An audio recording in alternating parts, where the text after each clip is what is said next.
आणि या बुलेटिनच्या सुरुवातीला बातमी आहे पेन ड्राईव्ह बॉम्बची। अधिवेशनामध्ये पुन्हा एकदा पेन ड्राईव्ह बॉम्बची चर्चा सुरू झाली आहे। एसीपी सरदार पाटील यांचं एक स्टिंग सभागृहामध्ये सादर करण्यात आले। देवेंद्र फडणवीस आणि शिंदेंना अडकवण्यासाठी कट रचण्यात आला होता अशी माहिती आमदार प्रवीण दरेकर यांनी सभागृहामध्ये दिली आहे। तत्कालीन सरकारच्या काळामध्ये देवेंद्र फडणवीस आणि एकनाथ शिंदे यांना अटक करून अडचणीत आणण्याचा डाव होता असा दावा एका स्टिंग ऑपरेशनद्वारे करण्यात आलाय। या स्टिंगमध्ये एसीपी सरदार पाटील एका अज्ञात व्यक्तीशी बोलतायत, ज्यामध्ये ते परमवीर सिंग आणि संजय पुनामिया यांच्यावर गुन्हा दाखल करून फडणवीस आणि शिंदे यांना अडकवण्याचं षडयंत्र असल्याचं समोर आले। या प्रकरणी भाजपचे आमदार प्रवीण दरेकर यांनी संबंधित अधिकाऱ्यांवर कारवाईची मागणी केली आहे। या प्रकरणाची एसआयटी चौकशी होणार असल्याची माहिती शंभूराज देसाई यांनी दिली आहे।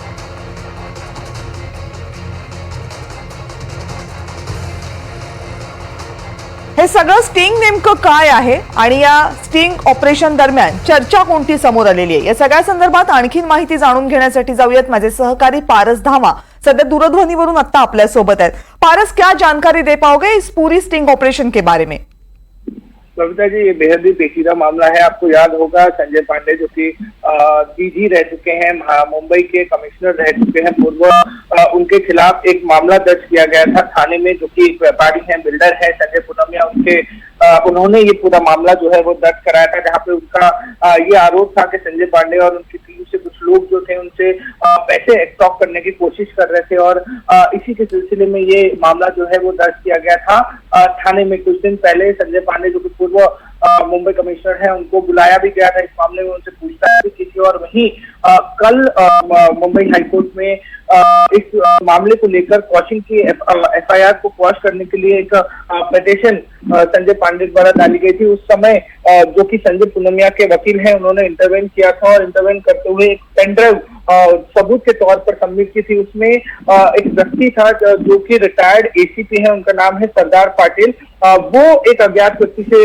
बात कर रहे थे, जिसमें देवेंद्र फडणवीस और एकनाथ शिंदे को फंसाने के लिए किस तरीके से संजय पुनामिया और परमवीर सिंह को केस दर्ज करना है और उसके बाद उनको फंसाना है, इस तरीके की बातचीत जो है इस पूरे वीडियो में दिखाई दे रही थी। ऐसे में आज नागपुर में जो विधानसभा सत्र चल रहा है, वहां पे भी ये पूर्ण तरीके से बात सामने आई। वहां पर भी लगातार अब एसआईटी बनाने की और यहाँ पर इस पे जांच करने की मांग की जा रही है। वहीं जो पूर्ण तरीके से ये स्टिंग ऑपरेशन किया गया था, उसमें लगातार यही बात सामने आ रही थी कि संजय पांडे और उनके लोगों ने कोशिश की कि किस तरीके से संजय पुनामिया को फंसाया जाए। और ये स्टिंग ऑपरेशन है कब का? इसकी कोई तारीख या इसकी कोई टाइमिंग के बारे में जानकारी सामने आई है? कब हुआ था ये?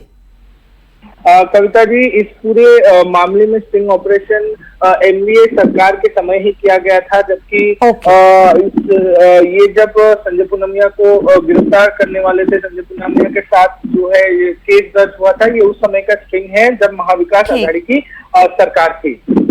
पारस, बहुत बहुत शुक्रिया इस पूरी जानकारी के लिए। तर महाविकास आघाडीचं सरकार जेव्हा राज्यामध्ये होतं, त्यावेळेस देवेंद्र फडणवीस आणि एकनाथ शिंदे यांना अडकवण्याचा प्रयत्न करण्यात आला होता असा दावा या स्टिंगच्या द्वारे करण्यात येतोय।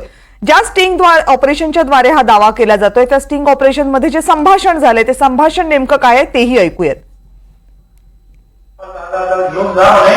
आणि त्याचं काय मला माहिती आहे का आपल्या माणसाचं की ते म्हणे की अजून मेन आरोपीला त्याला भीती आहे, तर म्हटलं तो मेन आरोपीला आम्ही स्टेटमेंट देऊ, तरी पण आता तुमचा फोन त्याला करतो साहेब आपण परत पाठवा एकदम बरोबर एक तासा वगैरे कॉन्टॅक्ट करतो, मी लगेच करतो तुम्हाला। हा सर, ओके तो पण एक मॅटर आहे बघा, त्या मॅटरमध्ये कधी माझ्या अगोदर सुरुवात केली होती, कुठंच नाव नाही, ते कोणतरी केलेलं तर पाहिजे, ते कोणी केलं तर वानखडे हे करणार नाही, वानखडीन केलं हे तर वानखडी स्टेटमेंट त्यांनी केलं म्हणून। हो बरोबर आहे सर। मला एक सांगा, मला काय घेतलं गेलं, माझा काय दोष होता? मला अजून समजत नाही, तुम्ही सांगितलं झोप येत नाही मला, काय माझं दोष? अहो सर, मी शरद पवार साहेबांना भेटलो, तुम्हाला सांगतो, तर म्हणजे काय नाही, त्यांनी डीजी साहेबांना बोलवलं, सगळं सांगितलं। काय पॉलिटिकल ह्याच्यात काय होतं, पॉलिटिकल गेम काय होतं? पॉलिटिकल गेम आता आपल्याला माहिती आहे, तुम्हाला बरोबर त्यांनी मला प्रेस कॉन्फरन्स घ्यायला सांगितली होती, हो ते सांगितलं की फडणवीस साहेबांचं नाव घ्या, एकनाथ शिंदे साहेबांचं नाव घ्या, ह्यांचं घ्या, त्यांचं घ्या. नाही एकनाथ शिंदेचं नाही, ते विधायक देवेंद्र फडणवीसचं नाव घ्या. नाही एकनाथ शिंदे साहेब काय होतं, ते ऑर्डर होती ना 663ची एक, ते त्यांच्याबद्दल ते आता तुमच्या मनामध्ये काही असेल झोप येतो साहेब मला विचारा, परंतु त्याच्यामध्ये आपला विषय काही नाही आहे साहेब. माझा कोणीतरी परत बदनामी करायचा प्रयत्न करते. मी रिटायर झाल्यावर तुम्हाला साहेब ज्यावेळेला माझ्या हातात होतं त्यावेळेला मी तुम्हाला मदत केली, मी रिटायर झाल्यावर तुम्हाला विरोध कसं करेल, टेक्निकली कसं सांगू तुम्हाला. नाही मी तुम्हाला बोलण्याची आज ती 2-3 कारण आहेत. तर CIDचं काय झालं मला विचारायचं होतं, त्याच्यात अलर्ट राहायचं आहे, आपल्याला काही करायचं आहे का हे मला तुमच्याकडनं इन्स्ट्रक्शन पाहिजेत. नंबर 2 आपलं ते 169 माझं होत नाही म्हणून मला वाटतं तुम्ही कुठं विरोध करताय का म्हणून मी तुमच्याकडे आलो आहे. आणि जर CP साहेब बोलले असतील काय असेल तर तुम्ही बोला, माझी काही हरकत नाही. नंबर 1. नंबर 3 त्याच्यात जी पैशाचा जी गोंधळ झाला CVLC केसमध्ये त्याच्यात सुद्धा फार प्रॉब्लेम आहे. तर या स्टिंग ऑपरेशनची चर्चा आज सभागृहामध्ये झाली आहे, कारण सभागृहामध्ये हे स्टिंग ऑपरेशन सादर करण्यात आलं, हे संभाषण सादर करण्यात आलं. या संपूर्ण प्रकरणामध्ये भाजपचे आमदार प्रवीण दरेकर आणि शिवसेना शिंदे गटाचे नेते आणि मंत्री शंभूराज देसाई यांनी काय माहिती दिली बघूया. आणि त्या स्टिंग ऑपरेशन मध्ये तत्कालीन सरकारच्या आदेशानुसार DG असणारे पांडे यांच्या आदेशानं देवेंद्र फडणवीस साहेब जे राज्याचे सध्या मुख्यमंत्री आहेत, तत्कालीन विरोधी पक्षनेते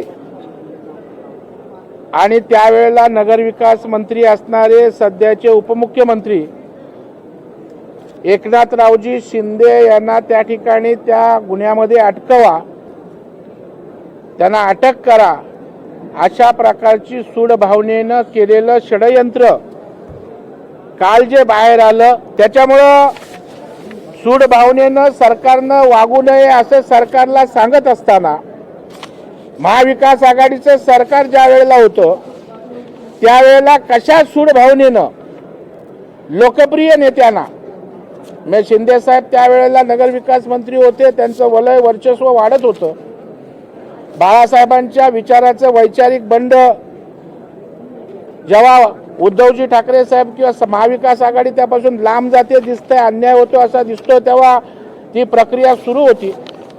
आणि म्हणून या शिंदे साहेबांच्या वर्चस्वाला लगाम लावून त्यांनाही कसं अटकवता येईल ही सूड भावना त्या सरकारमध्ये असताना त्यांच्या विरोधात करणारी लोक, याच्या मुळाशी गेलं पाहिजे. या छोट्या अधिकाऱ्यांच्या कटपुतल्यांना कोण हलवत होतं हे शोधलं पाहिजे. हे सरकारच्या वतीनं आम्ही सभागृहामध्ये सांगितलेलं आहे. आणि म्हणून वरिष्ठ IPS दर्जाच्या अधिकाऱ्याची अध्यक्षतेखालची SIT नेमली जाईल आणि याच्या मुळाशी सरकार जाईल. एवढ्या सहजासहजी हा विषय सरकार सोडणार नाही, कारण 2 महत्त्वाच्या नेत्यांच्या संदर्भातले उल्लेख त्याच्यामध्ये आहेत आणि त्यामुळं अत्यंत गांभीर्यानं आणि अत्यंत सखोलपणानं या SIT मार्फत चौकशी केली जाईल आणि जे कोणी याचे मूळ सूत्रधार आहेत त्यांना देखील याच्यामध्ये शोधून काढलं जाईल. और 173(8) की इन्वेस्टिगेशन पेंडिंग है. 173(8) के बहाने से मिस्टर सरदार पाटिल जो है वो अभी फ्रेश री इन्वेस्टिगेशन कर रहे हैं संजय पांडे के बोलने के ऊपर, और उस केस से 6-7 विटनेसेस को आरोपी बनाकर इस्तेमाल कर रहे हैं संजय पुनमिया को टारगेट करने के लिए. और उस केस के सिलसिले में संजय को कई केसेस के अंदर अरेस्ट किया गया, उसको हैरान कराया गया, उसको मारा गया. बेल पे छूटने के बाद में उसने जब FIR लॉन्च किया है तो उस FIR के अंदर उसने एक बहुत बड़ा डिस्क्लोजर किया है कि ये सारा का सारा बोगस केस जो है वो संजय पांडे और उनकी टीम ने बनाई थी सिर्फ देवेंद्र फडणवीस साहब और एकनाथ शिंदे साहब को टारगेट करने के लिए. जाहिर है उस वक्त जो सरकार थी उनके इशारों पे संजय पांडे साहब ने ये काम किया है. अब जब इन्वेस्टिगेशन हो रही है तो उनको पार्टिसिपेट करना पड़ेगा. उस केस के दायरे के अंदर फर्दर इन्वेस्टिगेशन के दौरान जो विटनेस है जिनके खिलाफ पहले चार्जशीट फाइल नहीं हुई थी, बाद में उसको आरोपी बनाए, उसने ऑफिसर के पास एक पेन ड्राइव प्रोड्यूस किए, इलेक्ट्रॉनिक एविडेंस प्रोड्यूस किए जो कि टेलीफोन कॉन्वर्जेशन है रेवेन्यू ऑफिसर और सरदार पाटिल के थ्रू. उसके अंदर बिल्कुल स्पष्ट रहता है, ऑफिसर खुद एडमिट करता है